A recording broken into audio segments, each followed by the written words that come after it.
Evo, drago nam je da danas možemo ugostiti glavnog tajnika Svjetske turističke organizacije, gospodina Taleba Rifaija, koji će našim studentima održati predavanje na temu suvremenih trendova u turizmu. Evo, to je zaista izniman događaj, iznimna prilika za naše studente da ipak posluša ambasadora svjetskog turizma, da nam prenese iskustva i popriča s njima o suvremenim trendovima u turizmu.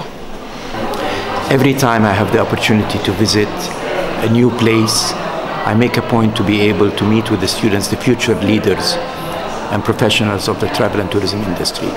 What I'd like to share with them this afternoon is the new trends and the changes in this industry and how these changes are going to affect the entire industry and their own lives and their own careers. I also like to talk to them about the message that they are very important people and that they need to take their job very seriously, because they're the only ones that can make a difference. Tourism is a people's industry, and it depends on how well qualified and how well aware and educated the operators in this field are. We had a very good meeting with the dean of the school and some of the faculty in the school, and one of the ideas that came up is that this university must become part of what we call the Knowledge Network, which is a member of UNWTO. It's a virtual network that connects all the best universities in travel and tourism all over the world. Another very good idea we discussed this afternoon was the fact that we could receive in our headquarters in Madrid in Spain some of the best students for training either during summer or immediately after they graduate. And we will be pursuing these two ideas immediately after the meeting of today. About many ideas, I would like to keep them until the end to suggest some of the ideas and approaches that we could cooperate with each other.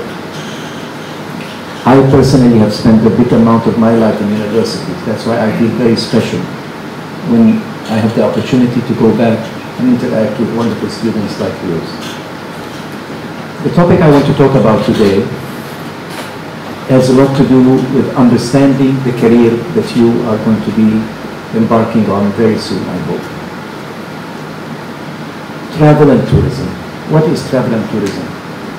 Today, I want to invite you to start thinking outside of the box, to open your minds and see it in a completely different light. See travel and tourism today as a very central and important global phenomenon, something that is changing the world slowly. We may not feel it because we live it every day, but it's changing the world. Today, there is almost 1.1 billion international travelers, tourists that cross borders every year.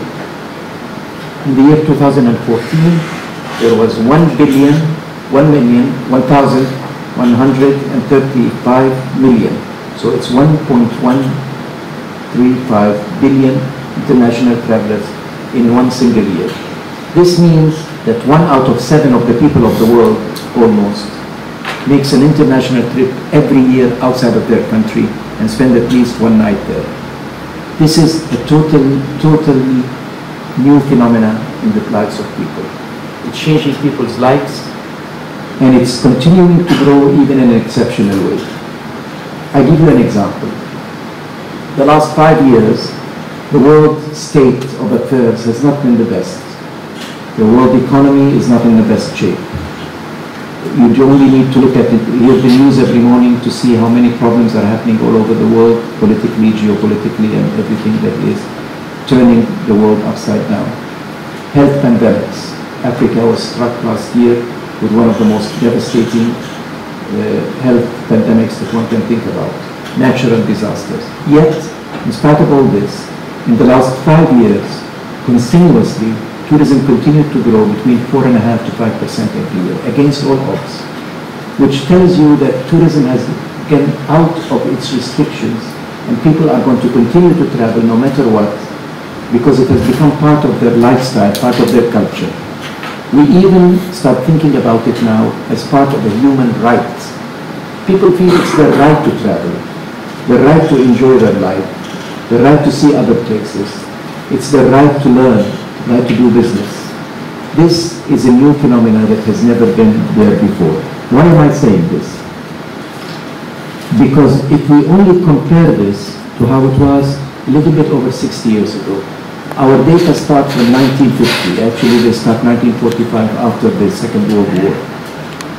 In 1950, there were only 20 million